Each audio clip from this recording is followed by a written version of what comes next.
Got a new $200 million man in the National Basketball Association. His name is Luka Doncic. He's a bad brother. Make no mistake about it. But I do have a question. Why does this impact me in no way whatsoever? Why do I look at the Dallas Mavericks and say, so what? I'll explain in a minute. First takes in the house. Let's go. People expect a lot from me. You gotta be concentrated for every game because you're trying to win every game. Here's Luka. It's gone! A Doncic dagger! Is second to none. Best of the best, woman, best yet to come. Wow, what a pass by Doncic. There's the triple-double for Luka. I just trying to have fun with the game. That's when I best play, and that's my key. I mean, everybody's just getting paid these days. Not really at all. What's going on, everybody? Welcome to First Take. Thank you for being with us, Max Kellerman. Superstars get paid. Superstars do get paid, yes. Superstars even during should get paid. difficult times. No doubt. Yes, sir. They produce, they deliver, and they receive. And that's where we're starting. What's going on, Stephen A? Hey. Hey, Dallas fans smiling today, guys. Luka Doncic, one of the most accomplished players in NBA history at the age of 22 years old, agreeing to a 5-year, $270 million Supermax rookie extension with the Mavs. Did you hear me? $270 million. Doncic, who finished his third season in the league, becomes the first player eligible for the designated rookie max extension upon signing because he has already been twice voted first-team All-NBA. The deal includes a player option in the final year, that according to Woj. Stephen A., what should we expect from Luka? More the same. You should expect a dude that's going to go out there and average better than 25 a game. That's going to lead his team to the playoffs. That's going to establish himself as a superstar basketball player in this league and one who has the potential to be the face of the NBA in every way, shape, form, and fashion. But also somebody who's going to be a bit truculent with the officials, somebody that's going to have his immature moments, somebody that is going to ultimately end up incredibly dissatisfied unless Mark Cuban primarily, and now to a lesser degree, Jason Kidd, do something about it. And that means get rid of Kristaps Porzingis and get in a bona fide, big-time, dependable number two. Because that's really what this comes down to. We can slice it any way we want to, but that's really what this all comes down to. Kristaps Porzingis and Luka Doncic aren't the ideal teammates with one another. We've heard reports about Porzingis and Doncic not getting along. We've heard folks alluding to jealousy on the part of Porzingis, who's not the most reliable individual in the world because of his lack of durability. He's fresh off of averaging 20 points a game this season, Max, but in the end, he wasn't as big of a factor in the postseason as we all hoped he would be, as you specifically hoped he would be. And as a result, that's where we are. It's Luka and everybody else. And if you're the Dallas Mavericks and Mark Cuban, you got to do something about that, plain and simple. Well, that's right. This is a debate show, but that's correct, and that's what I was going to say. It is on Mark Cuban. Let me explain why. What should we expect from Luka Doncic? You said more of the same, Stephen A. I just say more and more. Look, he has improved every season. When you look at what he did last year, regular season, it's like a 28, 8-8 guy. Know what he was in the playoffs? 36, 10, and 8. So not only does he get better year over year, but in the first year in the playoffs, he was 31, 10, and 8. He is a superstar who elevates in the biggest moments and gets better every year and still has room for improvement. He could play better defense, and he's capable of it. He could shoot it better because he gets his own shot. He shoots it pretty good. He could shoot it better than he does. So there's a guy who gives you 36, 10, and 8 in the playoffs. He's going to wind up doing like what Harden does. He's going to give you around a 30-point triple-double on average for a season, but unlike Harden, better in the playoffs. Okay, now, that's what you expect from Luka. What can you expect from Mark Cuban? That's the question. Now, he hired Nico Harrison, Stephen A., the Nike guy, longtime Kobe guy, right? And he is, by reputation, a brilliant and very well-liked and connected guy around the league. And it's one of these Mark Cuban outside-the-box moves that everyone's, talking about. The bottom line is you are in a warm weather, glamorous city. You are in a no state income tax place. You have a history where you've won a championship and a team-friendly owner. In an era of big threes, you can't get by with a big one, maybe not even a big two, but at least you need a crime partner for Luka. Porzingis is capable of being that if he can stay healthy. But in his career to date, he has not shown the ability to do that. That's the availability, especially in Porzingis' case, because he has to spend every year kind of getting back to where he was. He can never advance. They need to get Luka help, at least one other superstar to join him. And they have, unlike some cold weather, small market town without any kind of history, without a team-friendly owner, they have, as you would say, Stephen A., no excuses. Mark Cuban has to make it happen. And just to be clear, guys, there was an error. It is 207, not 270 million. Just want to make sure to clear that up. Yeah, Stephen A? That's 63 million. They can sign a pretty good player. Yeah. Here's the deal, Max. I'll say this to you. Once upon a time, you were absolutely right about Porzingis. Not anymore. And here's what I mean. Even if healthy, Max, by all the things that I've been hearing, it's not going to work. This is a guy that has a problem with Luka Doncic being the face of the franchise. This is a guy that has a problem with being perceived as a number two. This is a guy that has a problem with Luka Doncic being ball dominant per se. Again, I haven't spoken to Porzingis. I've never spoken to Mark Cuban about this. Let me be very, very clear about it. I'm just saying based on the things that you hear in NBA circles, these are the kind of things that are being said. When something like that transpires, Max, it doesn't matter if you're healthy or not. It's not going to work. No, I think that's right. You have to have somebody that's selfless. And when you got a talent like Luka Doncic, it's not just to be respected. It's to be appreciated. Damn near revered. That's what it has to be. I think that's right. And I think it's important that we recognize that. And so, again, when you look at it from that perspective, that's what we're talking about here. And if you don't have that going on, if you're in the city of Dallas and you are Mark Cuban and these guys, it's like, wait a minute here. It's like, whoa. When you think about it, it's the city of Dallas. And I joke around about because, I just love to hate on the Dallas Cowboy fans. But I know what a great sports town it is. I know what a great fan base they have. I thoroughly enjoy being there. I enjoy going back and forth with them. I've never had to go back and forth with them about the Dallas Mavs. Anytime I'm at a Mavs game, they're getting on me about the Cowboys. But nevertheless, the bottom line is that it's a great city. It's a great state, no state income tax and what have you. And it's a metropolis. When you look at what's going on and what they have going on, there's simply no excuse why you haven't been able to get a free agent in a decade.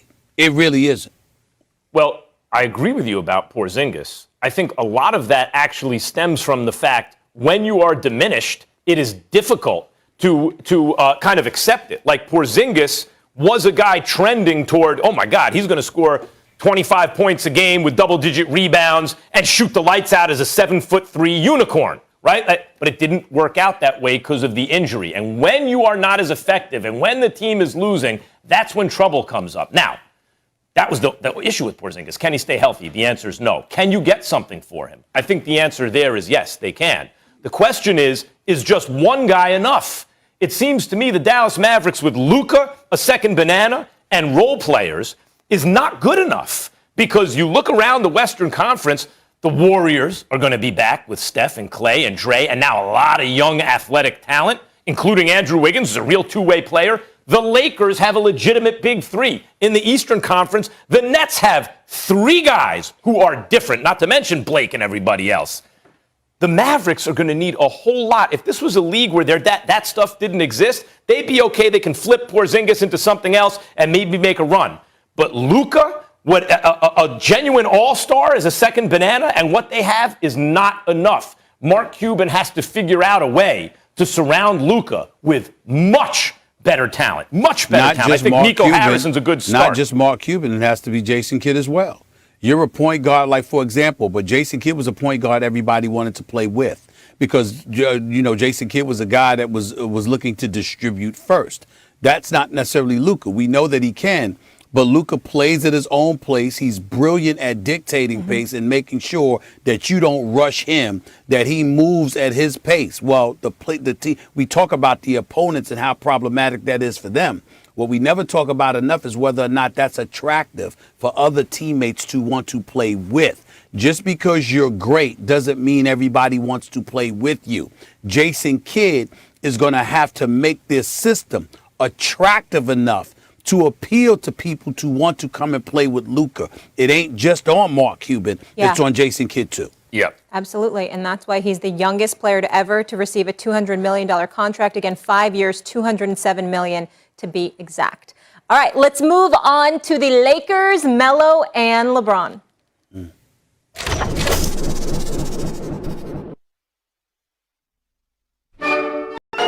Me and Melo go way back to my sophomore year in high school to his junior year in high school. We met there and had a little bit of a friendship that I knew could continue. We know we're family, we're brothers, but as competitors, we're coming after each other.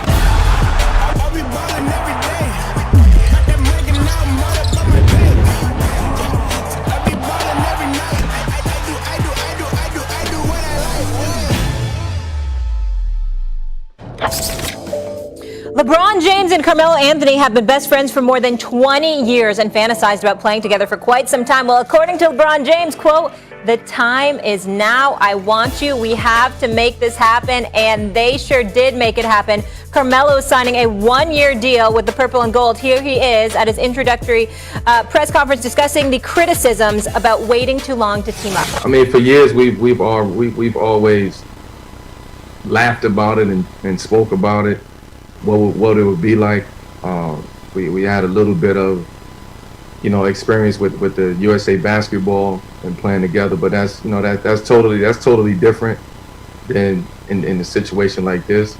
But we've always talked about it, laughed and joked about it. But I thought and he thought at this moment now, everything comes back full circle for us, and I think the time is now for us to be on the same team. It couldn't have came at a better time. You're 37. LeBron's going to turn 37 in December. We don't care. Dwight's up there. Trevor's up there. Mark Gasol's up there. Don't care. We make our own narrative. Age ain't nothing but a number. Max, I'll start with you. Is Melo enough for the Lakers to bring home the title? No.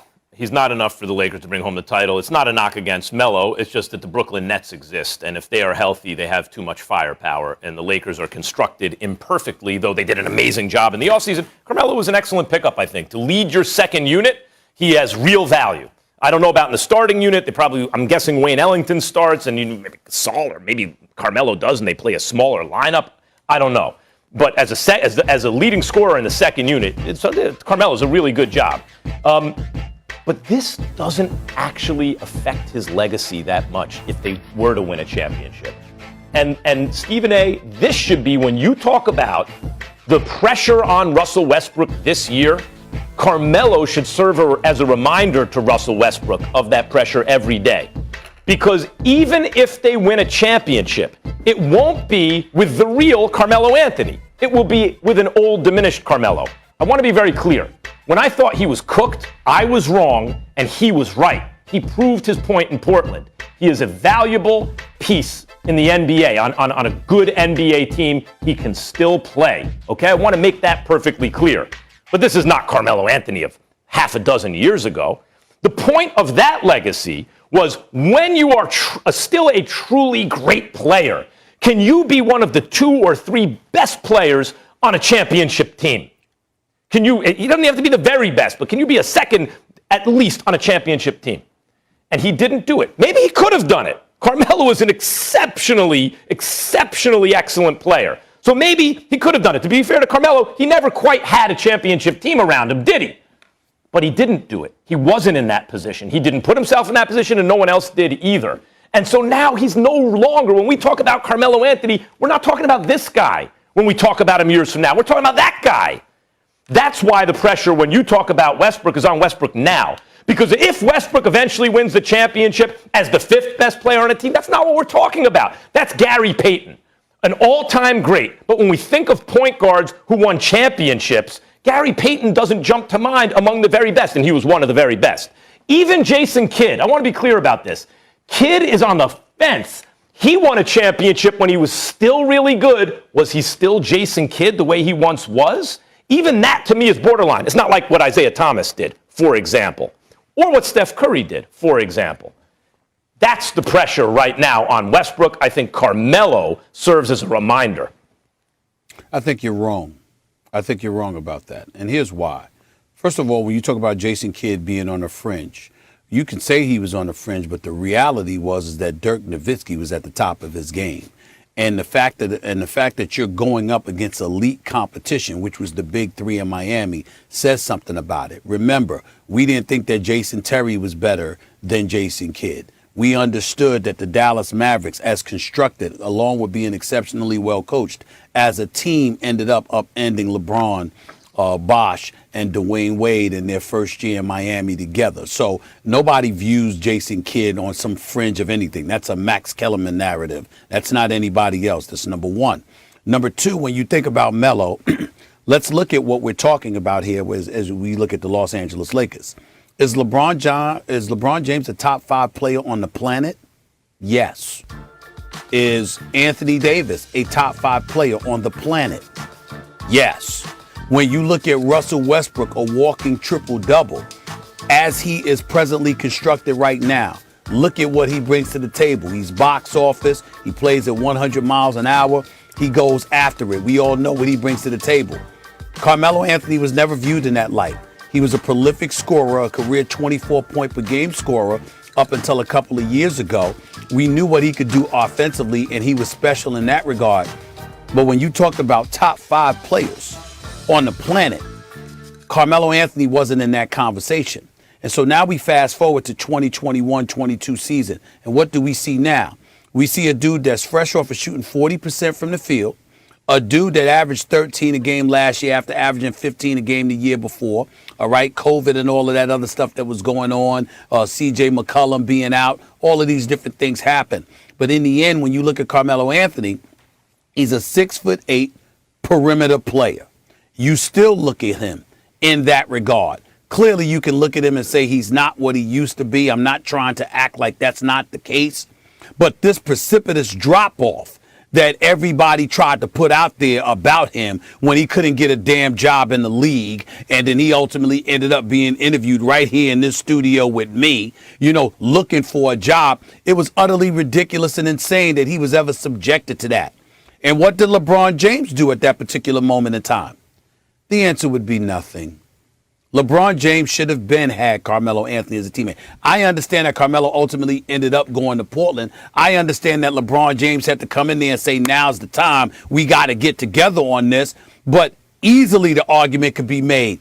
This is something LeBron James should have done years ago. LeBron James has had at least a couple of opportunities to have Carmelo Anthony as his teammate at least a couple of years ago, particularly and specifically when Carmelo Anthony was unemployed and nobody in the league wanted to touch him. And LeBron did not make that happen. Now that he's on the Lakers, let me tell you this. With LeBron, with AD, with a guy like Russell Westbrook who's going to create open shots, don't sleep on Malik Monk. Don't sleep on Horton Tucker. Don't sleep on these brothers if you give them wide open shots, because you've got to prioritize defending the big three.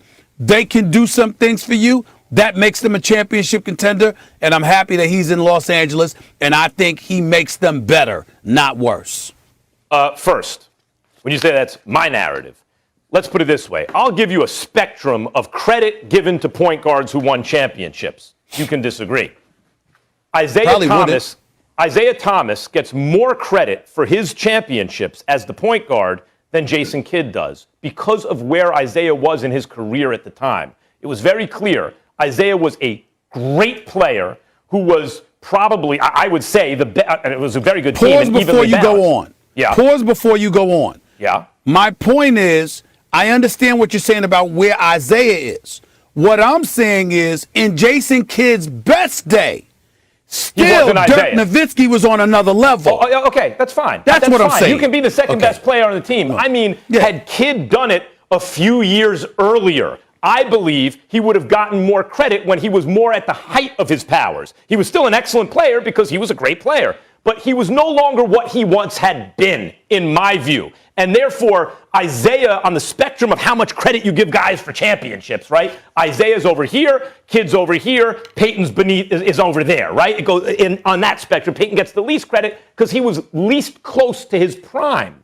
And my point for Carmelo is, yes, it'd be a nice thing for him to win a championship. If he contributes as a valuable runner of the second unit offense or focal point of the second unit offense, he will get real credit. If he's an 18-minute-a-game player who plays sometimes, he will get less. But at any rate, it won't mean the same to his legacy as had he done it half a dozen years ago when he was one of the very best players in the league. All I'm saying is that depends on the team. Like, for example, if you're talking to me about Carmelo Anthony in the role now compared to when he was with New York or Denver, that's a given. But what I'm trying to say is that, Max, if he averages 20 to 25 a game, if he averages 20, 25 minutes a game, right?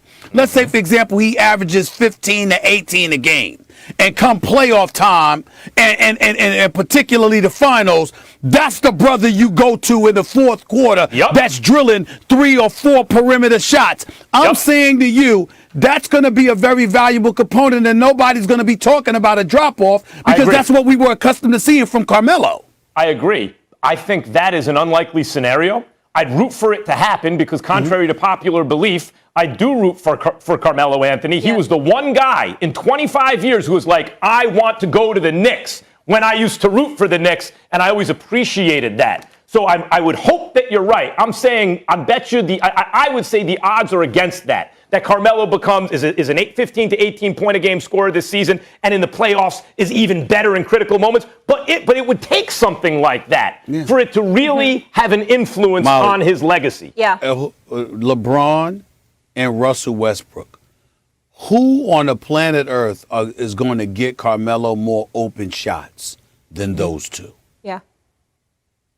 Listen, they'll get him open shots. Absolutely. I have a different mindset. I'm happy for them. What a blessing to be able to play with someone you love in your 19th season. That's incredible.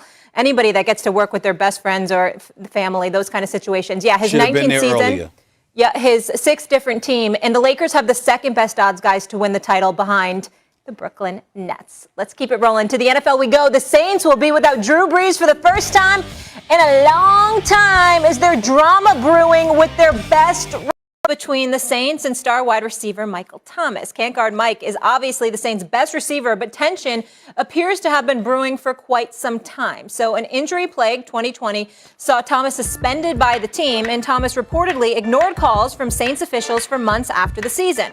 Now with Coach Sean Payton publicly lamenting Thomas delaying an off-season surgery that'll keep him sidelined into the fall, the wideout has implied the Saints are trying to damage his reputation. Thomas tweeting this cryptic message. They tried to damage your reputation. You saved theirs by not telling your side of the story. I like that quote. When asked about it, Sean Payton said he's not responding to social media. Take a listen. Look, we're focused on our guys, and obviously we're focused on Mike getting healthy. But outside of that, it's never been an issue. Do you want to address anything he insinuated today? No, I don't want to have a press conference based on social media. That's fair. I wouldn't either. Stephen A., what does this say about Thomas and the Saints? I'll leave what's going to happen with Michael Thomas to Max Kellerman. Mm-hmm. It's a bigger issue for me because I don't think Michael Thomas looks good in all of this. I want to emphasize that I'm not accusing him of lying. I don't know anything about what's going on other than what's reported. I haven't spoken to him. I'm quite sure his truth is his truth authentically to him. And I get all of that. And I understand it. What I want to ask Michael Thomas respectfully to do is pay attention to the optics. In late July of 2019, Michael Thomas, age 26, a wide receiver in the National Football League, received a $100 million contract over 5 years from the New Orleans Saints with $61 million in guarantees. At that particular moment in time, he was the highest paid wide receiver and I think non-quarterback in the history of the National Football League at that particular moment in time. I'm sure it was wide receiver. I'm not sure whether or not it was every other position other than quarterback. But it was exorbitant dollars, guarantees, and we didn't see that every day. And then suddenly we have all of these issues. Now, we know he had like torn deltoids, ligaments in his ankle or something like that, if I remember reading about it. And because of that, he wasn't healthy. My point is, Max and Molly, the season ended for you in January. What the hell was surgery in June about? That would be February, March, April, and May before June. That's at least 4 full months. What the hell were you doing that you couldn't get operated on in that 4-month period? Now, if it's the organization and that's what you're implying, most professional athletes with exorbitant contracts that I know are big on second opinions. So if it's the Saints, then it must have been somebody else. And if it wasn't the Saints or anybody else, what the hell was the 4 months about? Because you know you got a football season coming up. Why are you waiting until June? And the reason I'm asking that question is because if I remember correctly, correct me if I'm wrong, Molly and Max, isn't that what Sean Payton had an issue with? Isn't that what the report said 2 weeks ago? That Sean Payton had a problem with the fact that the surgery was in June. And so we understand all that. Now, this is Michael Thomas here. 149 receptions 1 year, 125 the year before that. 327 catches over the first 2 years of his career, over the first 3 years of his career. So you had a quarterback in Drew Brees throwing you the football. Last time I checked, we looked at the New Orleans Saints, and even though Pete Carmichael was an offensive coordinator, we look at Sean Payton as the primary play caller for the New Orleans Saints. Well, why Michael Thomas getting the ball that much? Because that man is relying on you.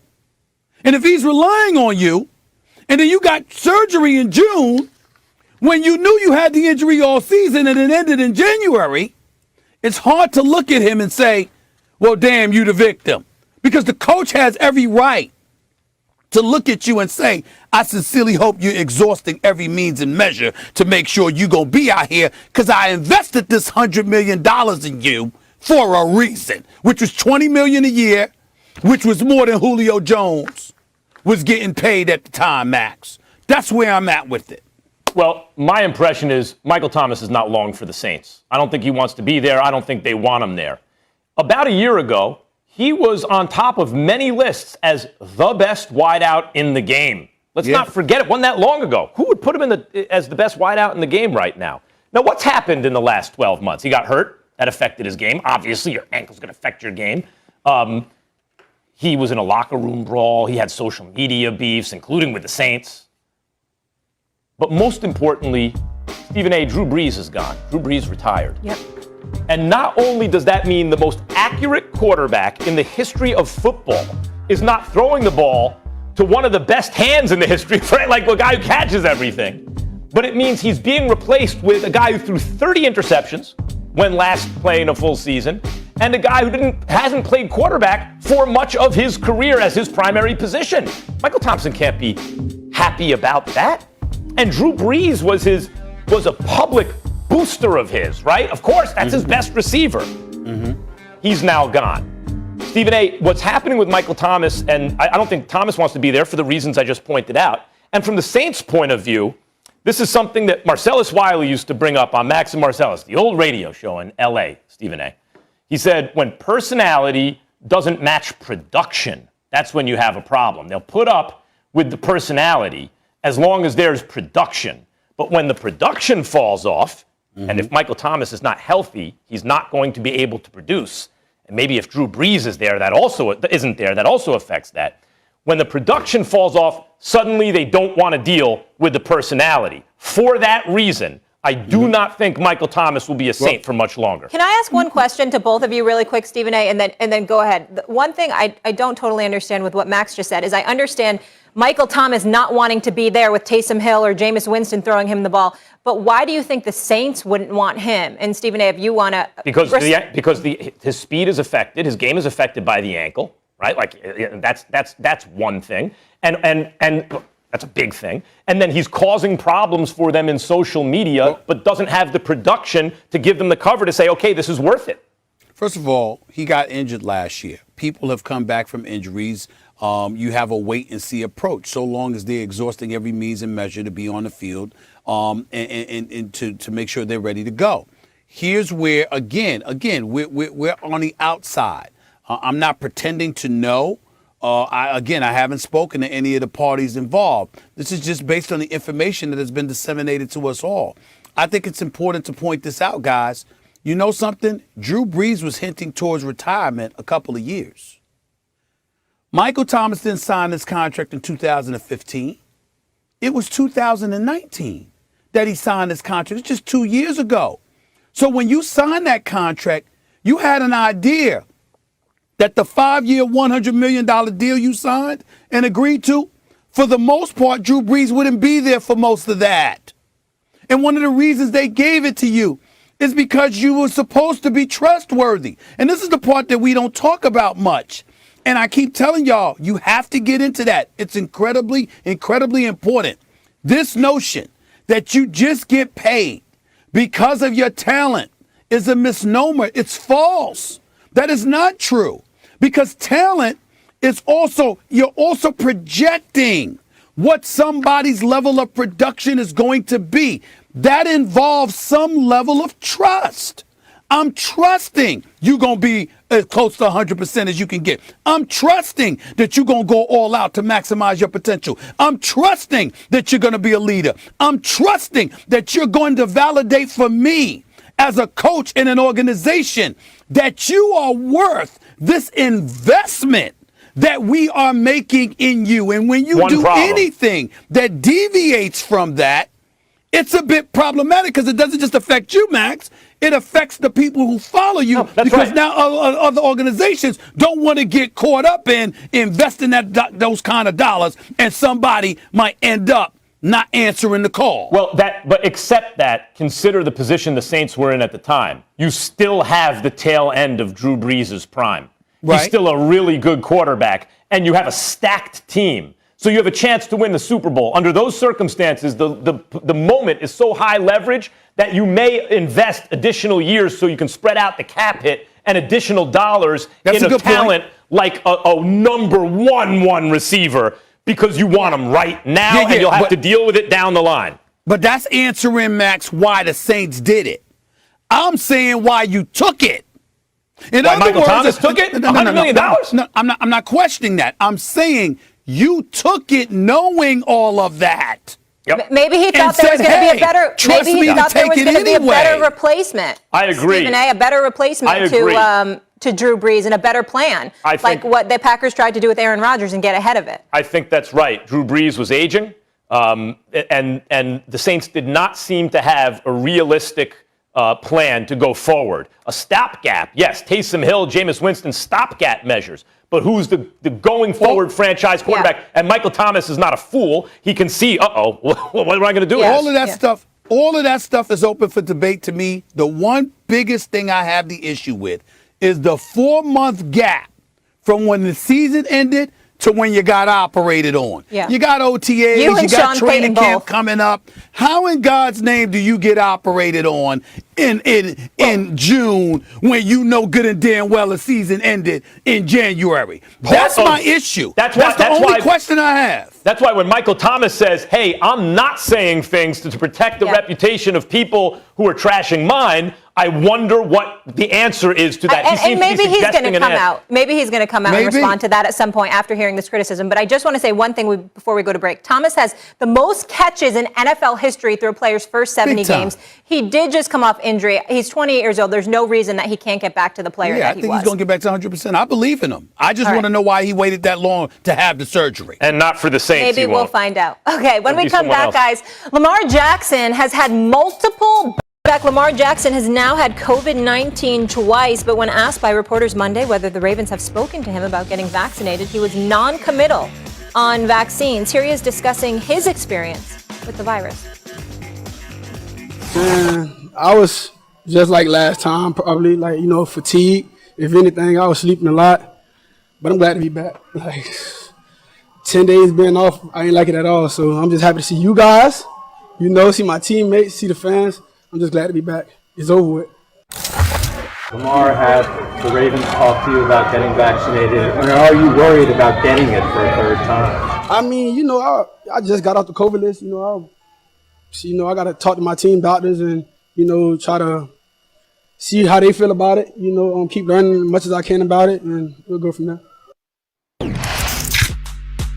Back in November of last year, Jackson first tested positive for COVID-19, forcing him to miss one game. And fast forward to this year, as you just heard, he missed 10 days of training camp, which in the NFL rule for unvaccinated players who receive a positive COVID-19 test result.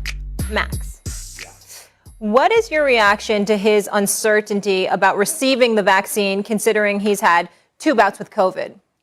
The ignorance regarding the vaccine is staggering in this country. And vaccinations generally, this predates our recent political climate. This goes back to an anti-vax movement. I remember when I lived in LA, I couldn't take my kids to Disneyland because the measles had broken out. What? The measles? Because there was a ludicrous anti-science, anti-vax movement based on hocus pocus and nonsense. And I love people who think that with their homespun common sense, they're going to be an internet sleuth for 5 minutes and see through the thing that people who have been in school for 20 years studying this and the top immunologists in the world are all saying, everyone, like Lamar Jackson should talk to his doctor. You know what his doctor is going to say? Get the vaccine. That's what all the doctors are saying. Get the vaccine. And 90-something% effective. You can still get COVID, by the way, even if you have the vaccine. But people out there, well, I have the antibodies. I don't need the vaccine. You know what the medical community says? Yes, you do. Yes, you do. So if you think with your common sense you're going to outsmart by getting some confirmation bias on the internet in 5 minutes, I'm here to tell you, you're wrong. I shouldn't have to tell you you're wrong. We're still in a pandemic. It's getting worse right now, because an enormous number of people are extremely susceptible to extremely low-quality information. And let me just hand it to you like this, Stephen A. It's amazing that NFL players who have sued teams because they're throwing all kinds of stuff in their bodies, painkillers and this and that, oh, I didn't know it was going in my body, are now turning around and saying, in the middle of a pandemic, when everyone's hoping and praying for a miracle, and here it is, well, I don't know what's in that. I can't put that in my body.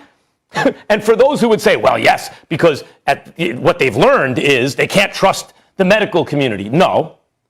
What they've learned is maybe doctors hired by teams are in ethically compromised positions. You think the CDC is? You think every single expert, genuine expert in the world is telling you the same thing because they're compromised? Or do you think maybe you just are superstitiously or whatever it else is scared to get the vaccine? If everyone got the vaccine, we'd be out of this mess. Let me stick to just football with this, because as it pertains to what you said, I don't disagree with you, Max. I'm on the record. I've already stated what my position is. I'm double vaccinated. So are you. So is Molly. Obviously, I'm a proponent of taking the vaccine, considering the world that we're living in and the things that have been going on, and the reality that not doing so not just endangers ourselves but endangers others. Having said all of that, I think it's important to recognize that every situation is different in this respect. There are some people that are just home and they're not around a lot of people that are incredibly reluctant to take the vaccine. Although I disagree with them, I'm not as dogged against them because they're not endangering other people. That's not the case when you play in the NFL, particularly when you're a starting quarterback. And so just the other day, we got all over Kirk Cousins because of how ridiculous he appeared to be. And I felt that it was important that if we're going to get on Kirk Cousins, we need to get on Lamar Jackson, because I think his situation is just as, if not even more egregious than Kirk Cousins, because Lamar Jackson already tested positive for COVID. He already missed a game. And so now you find yourself in a situation where you've already missed 10 days of training camp. This is a Baltimore Ravens offense that had the worst passing attack in the entire National Football League. The reason why they had the number one rushing attack is because of that dude, Lamar Jackson, who's rushed for over 1,000 yards. He's a singular entity, essentially, because no quarterback in history has done that. Run for back-to-back 1,000-yard seasons from the quarterback position. That's the reason they have the number one rushing attack. And considering how valuable and how important he is to the success of the team, to sit up there and not do everything he could to get himself, to insulate himself from potentially spreading the vaccine or even capturing it himself to some degree, is mind-boggling to me. And I just think that it's incredibly alarming that he says he's 24 years of age and he says, well, I got to talk to my teammates. Well, where the hell have you been? Have you not been talking to them? What have you been doing? And your point about all the other stuff that they put in their bodies that they're not even aware of. But suddenly you need to know everything and all the ingredients about this vaccine when throughout your professional career, your collegiate career, this stuff injected into your body that you didn't have, you had limited knowledge about. I mean, give me a break. Come on, man. Stephen A. It's ridiculous. It's ridiculous. Let me remind you, because I brought this up a couple weeks ago. According to an Economist YouGov poll, it was widely reported in the middle of July. So I don't know if this still holds true, but it held true a couple weeks ago, according to the poll. 51%, that's the majority, of unvaccinated American adults believed that the government was microchipping the population through the vaccine. In other words, they're injecting microchips. What I'm saying here did you reveal the source of that info? Is that true? Yes, the Economist YouGov poll. It's according to an Economist YouGov poll. I've heard people say that. Yeah, it was reported widely. Never heard that. So the majority. So you told me the other day. Never heard that until you told me the other day. What I'm saying is these are people who are clearly susceptible to lunatic conspiracy theories and extremely low quality information. And I just want to say, even to them, and you and I said this the other day. I said it and you seconded it. We understand this is America. Ain't no one going to put a needle in your arm that you don't want to be there. And everyone would fight for your right to refuse anything. 100%. This is America. You don't have to do anything that you don't want to do. But then stay home. Because the rest of us don't want to get sick. Yeah. We'd like to eventually emerge from this pandemic. No, that's a great point, Max. It's about more than just us. Then it's being selfish and you're potentially endangering other people and their livelihood, and they could potentially even end up in a hospital. Molly, he's not only missing work. Isn't he looking for a new contract? Patrick Mahomes got his money. Josh Allen got his money. All right. Lamar Jackson is due to get his money and what have you. And I'm just saying, you're a quarterback. Part of it is being a leader. And when you're willing to defer so much to other people, you're going to talk to people. Well, you should have been talked to them. You should have been made a decision about this. And I just some of the things that he says, about this, I don't get. I'll just leave it at that. I just don't get it. But to your point, Max, if people are exercising their right and don't want to receive the vaccine, at the very least, please wear a mask. Wash your hands. Don't want to wear masks. For the rest of us, It's very important. It's very important. Listen, the mask is important, but it's also important to wash your hands. There's some nasty folks out there. Don't be nasty. There's some nasty folks out there. You're supposed to really lather it up. You know how many times I've been in the arena? Obviously, I had to go cover the players. Now, you know how many times I was in the arena, man, and I had to use the bathroom, and people go in the bathroom, and they come out there, and they don't even wash their damn hands. It's just disgusting. And it's just nasty. And they shake your hand real quick. It really is. A breakout case of COVID, according to the last numbers that I saw, Stephen A., in a fully vaccinated person is something like 1 in over 10,000, right? So we're not saying this. I'm fully vaccinated, so are you, so is Molly. For ourselves, the irony in all this is the people who are imploring others to get vaccinated are saying it because we want you to be safe. Yeah.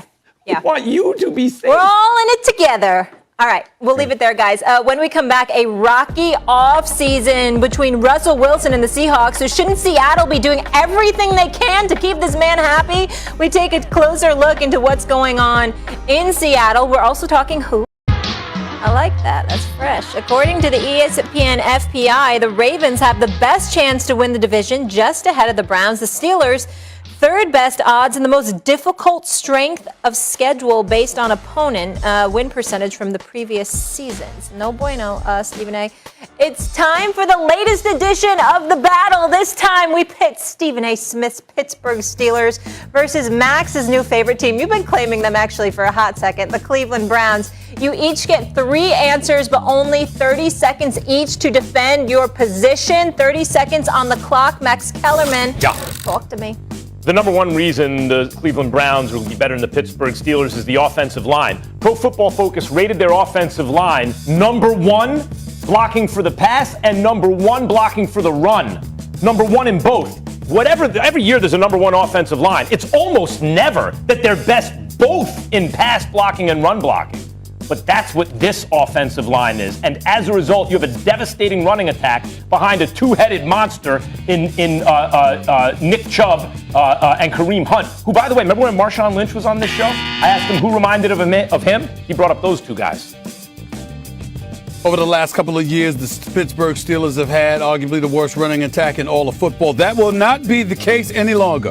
Najee Harris out of Alabama is in the house. And as a result of that, you've got somebody that Ben Roethlisberger to hand the ball off to, who will run the ball effectively, who will chunk up yardage. He's a 3-down back. He will move the chains. That will take pressure off of Big Ben. It'll take pressure off of everybody else, including the defense. The running game is my number 1 reason. I got more, but that's definitely first on the list. Max, number 2. The one running back in the draft. You no got offensive 30 line. seconds. No time to play around. Try this one. The defense. They added Jadeveon Clowney. Whatever you want to say about his ability or inability to get to the quarterback, he is a former number 1 pick. He is athletic.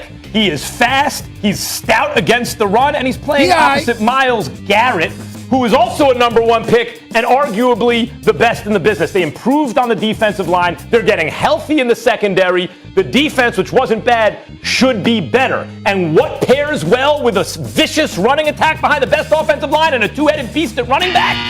How about a defense? Please, when you talk about defense, you better talk about those Pittsburgh Steelers. That's the hell you better talk about. How about Minka Fitzpatrick? How about Stephon Tuitt? How about Cameron Hayward? How about T.J. Watt and the crew? Excuse me, this was a top 3 defense in the National Football League last year. It's going to be just as good, if not even better this year, because my man Devin Bush is coming back. He's no longer injured. He'll be in the house as well. Better look out. The Steelers defense. Better recognize. There we go. Yeah. How about this one? Try this one on for size. You know what number 3 is? The quarterback, Baker Mayfield. Oh, he was much maligned early in his career. Remember when Alex Smith had 3 offensive coordinators in 3 years and we were all bemoaning that? Baker Mayfield had 4 head coaches in 2 seasons and 1 game. 4 head coaches. Soon as he got some stability with a good head coach in Stefanski, he took off top 10 QBR in the league. I asked Dan Orlovsky on my radio show yesterday, Stephen A., what does Baker do above average? He said elite ball placement and a big arm, can throw the ball 70 yards. That young ascending quarterback behind that line. Who did you have on your radio yesterday? Dan Orlovsky. Dan Orlovsky? Yeah. Means absolutely nothing to me. Stay you know focused, why? Stephen A. You know why? Because he was on your show. That's y'all right. never agree. Y'all never agree any other time. Suddenly, y'all bosom buddies. Please stop it. That's why you know it's true. Here's the bottom line. Big Ben Roethlisberger. You better look out, Max. This is it. This is it. The swan song is coming. Let me tell you something right now. Really Let me tell you something right now. You got Clay Chasepool, okay? You got Juju Smith-Schuster, who surprised everybody, and he came back. I'm looking at Deontay Johnson and the crew. I know James Washington says he wants to be out, but that's only because he got a bunch of people that are ahead of him. Stephen, you better hope Ben Roethlisberger stays healthy. That's all I have to say. Let me see these reasons. Let's review these reasons for a second. I need to see them quickly. Do we have them here in the bottom? How about that? Okay, so Max, you want offensive line, defense, Mayfield, Stephen A., running game, Steelers, D, Big Ben. You know what, guys? I like this segment, The Battle, but I think this is very biased arguments, and here's why. Stephen A., of course, is going to defend his team, right? His Steelers, absolutely. He's probably texting Mike Tomlin as we speak. And Max has been trying to prove his prediction, right, about the Browns being good for like the last 8 years, when 3 years ago he thought they were going to go to the Super Bowl. Who was it, Baltimore? So you're both very biased. I can't pick a winner. We've learned from the best. Who roots for their teams more than you, Miss UConn? I mean, please. We've learned from the best. Who are you to sit up there and call anybody out? I mean, you have no objectivity when it comes to anything in stores. Stephen A., you know who Molly? You might brag about the 7-Eleven in stores. That's how pathetic you are when it to comes to go to the UConn. 7-Eleven a lot. No objectivity whatsoever. Treats. Stop it. Good snacks. Molly is picking UConn in the AFC North. You guys, get out of here. That's right. Hey, listen, I got 2 of those 3 categories. I take Big Ben over Baker Mayfield, and I take the Steelers defense over the Browns defense. I'll take Mayfield over Okay, so let's Big go. Ben Let's go there now. The Browns offense Hey, over the Steelers I know offense. you're having too much fun with me. You're getting distracted. Yes. Stephen A., you're up first. The battle continues. Who has a better season, Big Ben or Baker? And tell me why. 30 seconds. Easily Big Ben. What, are you kidding me? Big Ben Baker Mayfield's going to be handing off the football to Chubb and Kareem Hunt. That's what he's going to do. Why were the Cleveland Browns successful? Because they limited Baker Mayfield to some degree. Now, Kevin Stefanski did a hell of a job, and Baker Mayfield has been, in all seriousness, he's been incredibly impressive in terms of his elevated level of maturity and focus and what have you. He needs to be given a lot of credit for that. He truly, truly does. He ain't playing any games. He ain't just doing a bunch of progressive commercials. He actually wanted more wins than more progressive commercials last season. I give him credit for that. He actually sought that and actually accomplished it. I give him credit where credit is due. But Big Ben ain't going out like this. They started off 11-0. They ended up losing 5 of their last 6, including the postseason game to the Cleveland Browns. I think Big Ben knows that this year could be his last. They got the weapons. They got him a running game. They got him a defense. I think Big Ben is going to be ready, and I think he's going to be called upon and asked to do more than Baker Mayfield is, and I think he'll succeed. The answer is Baker Mayfield. Baker Mayfield is ascending. Ben Roethlisberger is descending. Ben Roethlisberger can be 40 before too long. We'll see in his age 39 season now, 38, 39 season now. He's coming off a year. Everyone's like, well, he'll have a bounce back year. Last year was the bounce back year. He's coming off a catastrophic injury as an older player, and he played as well as could be expected in a new style, by the way, getting rid of the ball quickly. He just couldn't push the ball down the field. Well, it's not all Roethlisberger. It's partly the line. Well, okay, fine. The line can't block for the run. And they had a hard time protecting the passer even. And so he didn't have a lot of time to throw the ball. And because the defense is playing up as a result, they're also even better against the run. It's a vicious cycle. Why is that going to change? Because they got a back? No, you got to address the offensive line in a bigger way. Now you look at Baker Mayfield, coming off a top 10 QBR season without Odell Beckham Jr. And yes, Stephen A., you and I both talked about the lack of chemistry there. Maybe they're better off apart. But Odell's coming to a playoff team now. He's coming to a team where he knows he has to fit in, and he's at the point of his career where he is very aware he has to be a productive, team-friendly teammate right now because he did not get dealt. You're going to have a highly motivated Odell Beckham Jr. on a Browns team that's ascending with Baker Mayfield. It's only going to make Baker even better. I don't question anything about Odell Beckham Jr.'s talent. The brother's electrifying, and I know he's a good dude, and I'm really, really hoping that he ends up departing from Cleveland and ends up in some place like Green Bay as long as Aaron Rodgers is going to be there. Imagine. I think Odell Beckham Jr. deserves an all-world quarterback. Not just a good one, but an all-world quarterback. Odell Beckham Jr. deserves something like that, my personal opinion. Yeah. Having said all of that, Max Kellerman, once again, you don't get to make that argument. Molly, once again, I'm going to call on you. By the way, the yellow looks fabulous. But by the way, I'm going to call on you, Molly, to remind Max Kellerman of something. Okay. Is it not true that Max Kellerman was on the record when Odell Beckham Jr. went down saying that Odell Beckham Jr. was somewhat in Baker Mayfield's way? That Baker Mayfield was allowed to be a better quarterback because Odell Beckham Jr. was out.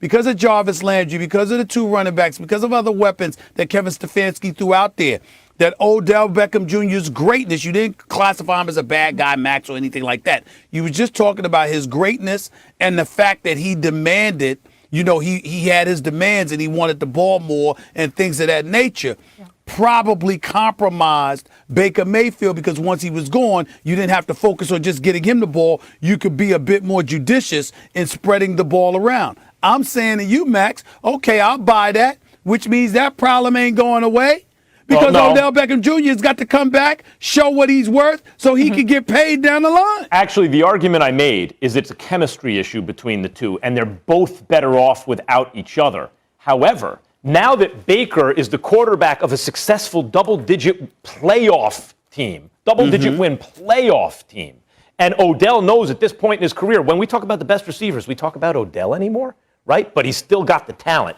He knows he needs to fit in. Odell's beef, as you know, Stephen A., was never about get me the ball. It's like, damn, if you're not getting me the ball, why aren't we winning? Why aren't we more productive? Now he's entering a situation where they are winning, they are more productive. I think it will be a different story. Okay. And I'm saying if you're using that, I just want to that's a remind lie. you of something. I want to remind you of something really quickly when we talk about my fandom. You said Odell Beckham has never played with a great quarterback. Eli Manning. Not when he played with Odell. Molly. Really? That's my quarterback, baby. Future Hall of Famer, Eli Manning. Odell can We say have that to all go he to want. break. Odell want to get Producers are paid. killing me. Odell want to get paid. Stop it. He See wanna get Odell's paid. effect on the running game, by the way? I made you all Saquon had smile. 2,000 yards from scrimmage when Odell was on the team. Catch you up on all the things you need to know. So, Max, I will start with you. Who is the rookie that everybody should be watching? Davion Mitchell. Like when a guy named D. Mitchell, and I understand these parallels with Donovan Mitchell, Stephen A., are staggering before you even get to his game, right? They're about the same height, 6'1", 6'2". Apparently, they're born within 48 hours of each other, or at least on the same, within like both in early September. They have extremely similar games on both ends of the floor. They both wear number 45, and their names are D. Mitchell. You're going to see something like we've seen what Donovan Mitchell can do. It doesn't mean Davion can do all those things, especially under pressure, but it sure looks like he can. This guy is going to be excellent. There was a lot of speculation, Stephen A., he was going to fall out of the top 10. I was thinking that's nuts if he does. He didn't. He went 9th. And as deep and excellent as this draft was, I suspect there will be a handful of teams who are like, I can't believe we let Davion Mitchell slip through our fingers. I feel you. I don't sneeze at that.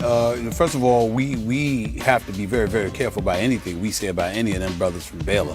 Because when we saw them in the national title game, they shut us all up. Let's remind the world of that. Boy, were them brothers special. Them brothers can ball. All right, so I ain't got nothing but respect for them. But I'm a Jalen Green dude right now. I'm watching this dude that the Houston Rockets drafted. He just looks like buckets. This brother's got range. He can get to the basket. He definitely's got hops. He can finish at the basket. He ain't scared. He's got a nice handle, some passing ability as well. Had 24 points in his debut, if I remember correctly, at the Summer League. This brother looks like he's got some big-time talent, and I would keep my eyes on him. I like what I'm seeing from here. And again, I'm partial to cats with perimeter shots. You could have all that athleticism in the world, but if you ain't got any kind of perimeter game, you're going to get exposed on the NBA level. But when you do have a perimeter game, everybody has to pay attention to you. They've got to take notice. They can't sleep on you because you know what? You can drill shots from away from the basket. That's what this guy has shown me he can do thus far. We'll see if he can continue to do it.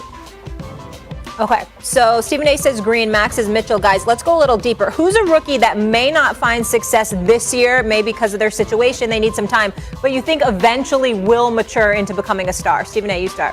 I'd say Cade Cunningham, number 1 overall pick. I'm rooting for my brother Troy Weaver in Detroit. I think they've got a long way to go personally, and as a result, you're going to thrust him into a situation that he just may not be ready for. I don't think that he's extremely athletic. He's got some athleticism, but Cade Cunningham really, really knows how to ball. Excuse me. You know, he makes good decisions. He's smart with the basketball. He definitely has a perimeter shot. I don't know about his ability to finish at the rim on the NBA level. I'll have to wait and see that. But I just think that his upside is there because he's just one of those dudes that knows how to play. And again, he can hit perimeter shots. So I really, really like his upside. I would say Jason Preston. I mean, Cade Cunningham is the guy everyone's focused on for good reason. He's been called the best draft prospect since LeBron James, right? Like he By who? Oh, I didn't hear that one, man. Yeah, oh yeah. I missed that. I mean, it's a rhetorical question. I'm not asking. No, unless you know a few people did, I didn't hear that. And it's escaping my mind, but I'll think about that next. By more than one. Compared to Luka Doncic, but maybe with more upside. Like he is considered a potential super duper star. That's not the case with Jason Preston. But Preston has been compared to Cade Cunningham. He's been like, he and the Clippers, that's the guy that they went and got, right? And they got him in the second round. They need a playmaking point guard. He has size, he has great passing ability, he has many of the things that Cade Cunningham has, only he's a second-round pick. Now, how often do second-round picks turn into superstars? Seldom, although there is a reigning MVP who is a second-round pick in the NBA. But that generally doesn't happen. In Preston's case, I'm not saying he's going to be a superstar, Stephen A., and I'm not saying he's going to be great as a rookie. But given the perseverance he's shown in his career so far, I think there's a good chance that he's a really good NBA player. Okay. Okay, next one here, Stephen A. And I don't know your answers ahead of time, what you guys are going to say. But it's who's going to have the bounce back season. And you better be saying, Stephen A., Klay Thompson, because nobody has talked about him more, being more excited for them to come back and what those Warriors are going to do. Well, I don't view him as a bounce back because he didn't have a drop off. He just got injured. I look at Klay Thompson rather as a first ballot surefire future Hall of Famer and one of the top 5 greatest shooters in the history of basketball who automatically ascends the Golden State Warriors to the Final Four of the NBA. That's how I view Klay Thompson. That's how high I have been on him. The name that I'm going to come up with when we talk about a bounce back, I'm gonna pull a name out of the hat. How about somebody like an Isaiah Thomas who just dropped 81 points in some Pro-Am league? This is an emotional pick, Max. Here's why. We forget that this brother was in Boston and averaged 29. But his injuries wasn't handled correctly.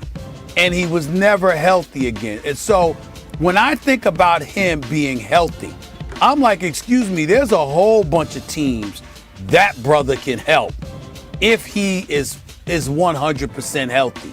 Because he could just put the ball in the hole. He's a very, very gifted offensive player. And the money that it cost him, first of all, he was going to get shortchanged because he was a miniature dude. And Danny Ainge wisely, knowing that he wasn't 100% and what have you, didn't elect to invest in him. And he ultimately was traded to Cleveland, if I remember correctly. But this dude has missed out on so much money.